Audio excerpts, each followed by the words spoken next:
السلام عليكم ورحمة الله وبركاته. ازيكم يا حبايبي؟ عاملين ايه؟ يا رب دايما تكونوا بصحة وعافية وخير. فيديو جديد وتعالوا بينا بقى النهاردة. المفروض اليوم التاسع للفراخ. اليوم التاسع للفراخ المفروض ان احنا قلنا ان احنا ابتدينا مضاد سموم من امبارح. انا نزلت الظهر في اليوم اللي انا صورت لكم فيه اليوم الثامن.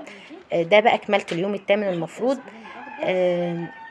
نزلت الظهر او ما بين الظهر والعصر كده، لقيت الدنيا زي ما انتم شايفين كده، فرشة الكتاكيت خمرانة ومش حلوة خالص. وبعدين لقيت الكتاكيت بتنهج بطريقة وحشة قوي، فاضطريت ان انا اعمل سقوة على غير المعتاد. يعني المفروض انا السقوة دي بعملها الصبح بدري لو انا ناوية اعملها. فلما نزلت ولقيت النهجان بالمنظر ده، قلت لا، انا هعمل السقوه البيضاء. المفروض انا هحط لهم سقوه بيضاء من غير اي حاجه. فرحت حاطه اسبرين اخضر وحطيت خل معاه. لما تلاقي الدنيا حر عندك والفراخ بتنهج سواء كبيرة سواء صغيرة، حطي اسبرين اخضر وحبة خل. طيب انا ما عنديش مثلا اسبرين اخضر وحبة خل، حطي كركديه. اغلي الكركديه وحطي وسقعيه في التلاجة، وبقى حطي منه مقدار نص كوباية لكل سقاية. على كل سقاية لما تبقى مليانة حطي نص كوباية كركديه. كوباية صغيرة مش كوباية كبيرة، المج يعني. هنا بقى شفت المنظر. انا مسكت الكتكوت، حاسه جسمهم من كتر الحر مزرق. فخفت بصراحه عليهم، وشايفه الفرشه انا حاساها يعني مبهدله. الفرشه محتاجه تتغير. طبعا مش هينفع اغير في الحر ده، ومش هينفع اصلا اجي جنبيهم، ان يعني ما تمسكيش الكتاكيت والجو حر. حاولي على قد ما تقدري ما تمسكيش الكتكوت. انا ده لفت نظري لما لقيت، ما افتكرت في حاجه معوراه، فعشان كده مسكته. بس انتي ما تمسكيش لا كتاكيت ولا الفراخ في الوقت الحر، لان هي اصلا بتبقى مفرهطه لوحديها. لما تيجي تمسكيها بتفرهط زياده. آه، انا كده كنت طلعت بقى المفروض فترة الظهر دي، ورجعت نزلت لهم تاني بالليل. فلقيت الدنيا مش هينفع يباتوا بالمنظر ده. النهجان زي ما هو، السقوة مش عاملة اي حاجة. حاسة الفرخ بيترعش كده من كتر ما هو ما بينهج. فقررت ان انا اوسع الكرتونة، افتح الكرتونة. المفروض ان انا كنت بفتح الكرتونة دي بعد 10 ايام، بس الوضع معايا مختلف. المكان مقفول، مفيش غير هما شباكين بس. فبصراحة خفت، فاضطريت بقى وقررت واستعنت بالله ان انا لازم افتح الكرتونة. فتحت الكرتونة وهوريكم المكان دلوقتي اللي انا هوسع فيه. مكان كده اهو. ما شاء الله المحل عندي حلو. وسعت بقى، رحت رشه هنا جير مطفي. طبعا انا ما صورتش معاكم الموضوع ده، لان طبعا الجير المطفي عايز امسك بايد وارش بايد. فكنت ماسكه التليفون بايدي التانية، فما كنتش هعرف خالص ان انا اصور لكم. بس وريتكم الارض قبل ما احط فيها الجير، ووريتكم الارض بعد ما حطيت فيها الجير، وعفش الرز اللي انتوا شايفينه ده عفش القمح. ده عفش قمح بديل التبن والنشاره. انا لقيت لا تبن ولا لقيت نشاره، فروحت حاطه عفش الرز. مش عارفه مصممه ليه على عفش الرز، حطيت عفش القمح ده، او لحد ما اشوف بقى والاقي تبن وكده او نشاره. عشان خاطر اللمبه. المهم ان انا زي ما انتم شايفين كده عماله يعني بتكلم وبصور. انا بصور كده ومطلع الفيديو بصوتي، بس ما برضو قلقانه الصوت. اولا انا كنت عايزه اطلع لكم الفيديو بالصوت الاصلي، بس انا المكان اللي انا بربي فيه في الشارع، فالصوت رايح جاي، مش ما كنتش هتعرف تسمعوا حاجه. فاضطريت امنتج الصوت تاني. فالتلات اربع اللي بيتابعوني يعني، لو عجبكم الصوت الاصلي انزله، عايزين تمنتج براحتكم، نمنتج الصوت براحتكم، قرروا يعني قولوا لي. ده الجير المطفي اللي انتوا شايفينه ده، وده عفش القمح، وده الكرتونه اللي المفروض ان انا هلف بيها المكان عشان ما يخرجوش من جنبي. دي كرتونه غساله عادي. هبتدي بقى احلق بيها كده على المكان. وهنا رشيت الجير المطفي اهو. كنت عارفه الجير كان خانقني، يعني كنت حاسه خلاص ان انا مش قادره اخد نفسي. ووزعت، لسه بوزع في عفش القمح، وهتشوفوا شكله بعد ما هوزعه، وهتشوفوا المكان ما شاء الله لما وسع فرق معاهم. يعني حسيت ان المكان، ان ما نزلت لهم تاني يوم بقى، لا لقيت النهجان خف. الفرخ كده منتعش وفرحان. حتى هتشوفوا الفرق، انتوا لو ملاحظين هتشوفوا الفرق في التصوير. بالليل غير تصوير الصبح. الفرخ بالليل فارق، يعني الصبح فارق عن بالليل خالص. بالليل انا كنت طالعه والله، ويعني مستعوض ربنا فيهم، فالحمد لله. كنت خايفه افتح عليهم النهارده الصبح، بس نزلت وفتحت لهم. انا اخرت شويه بصراحه، يعني نزلت على الساعه 11 كده، على اساس ان انا بصراحه خايفه. متهيألي كنت هفتح عليهم كلهم راقدين على ظهرهم. الحمد لله هنا كنت خلاص ظبطت المكان اهو، عماله الف حوالين نفسي لان انا اللي بصور، وهبتدي بقى افتح الكرتونه. دي هتقابل دي. انا برضو كملت يعني، سبت لهم المكان ده بتاع الكرتونه ده برضو سبته، شلت الطبقه اللي تحت دي ورحت محاوله برضو المكان بالكرتونه القديمه مع الكرتونه الجديده، فالمكان ما شاء الله وسع واخد شكل رباعي كده بس حلو.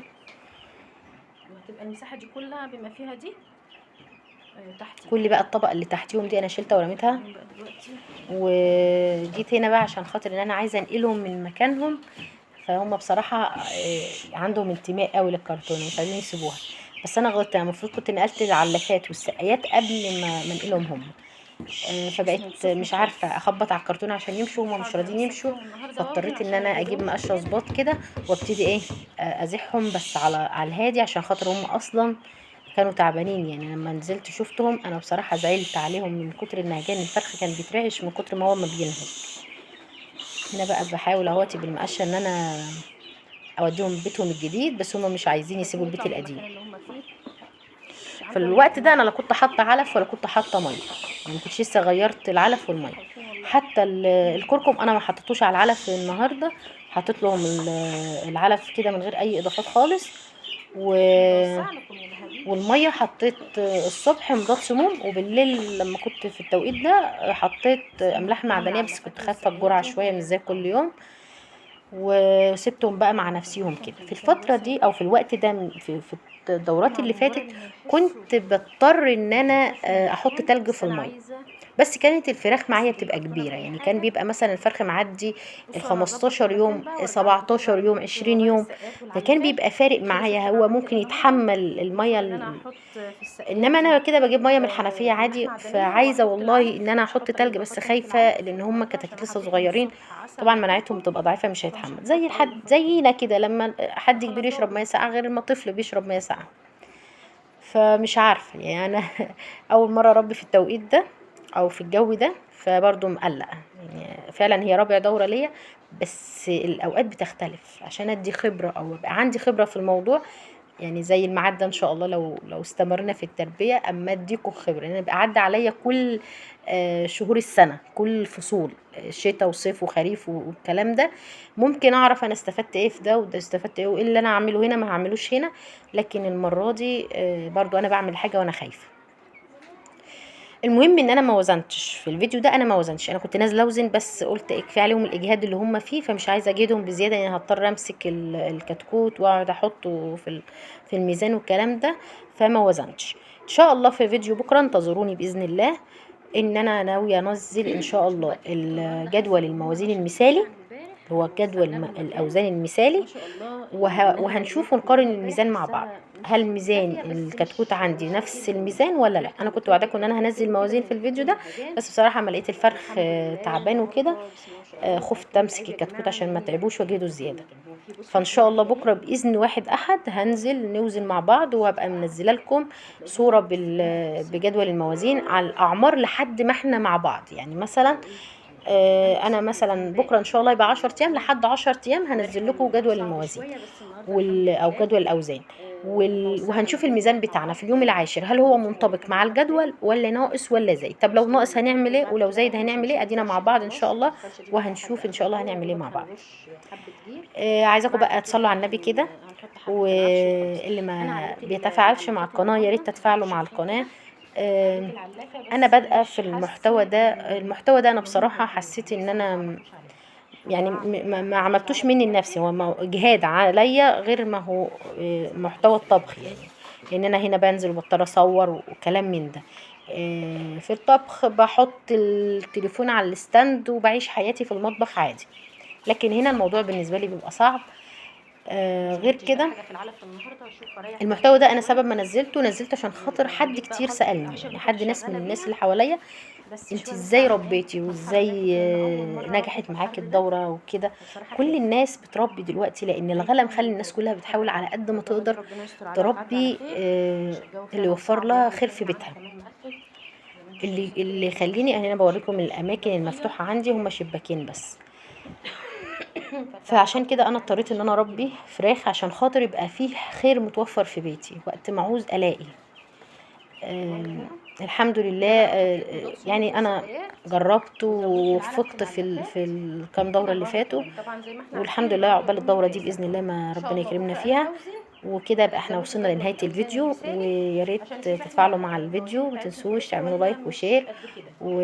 بس انا شايفه وكومنت الحمد حلو لله يعني كده، الموازين طالعه كويس. وصلوا على النبي بس بقى في هنقارن النهايه، برضو وانتظرونا بجدول بكره في الفيديو الموازين الجديد. لان مع انا مش السلامه. حافظاه. لان طبعا زي ما قلت لكم انا لسه جديده في الموضوع، دي رابع دوره يعني مش كتير. فان شاء الله هنوزن بكره مع بعض ونشوف هل احنا فعلا ماشيين صح تبع الجدول ولا لا. انا طبعا مش حاطه اي خلطات ولا علف، يا دوبك الاعشاب الكركم بس، ما ضفتش اي اعشاب تاني. لو حطيت اي اعشاب تاني هتبقى معاكم ان شاء الله وهتشوفوها. اشوفكم على خير في فيديو جديد ان شاء الله. مع السلامه.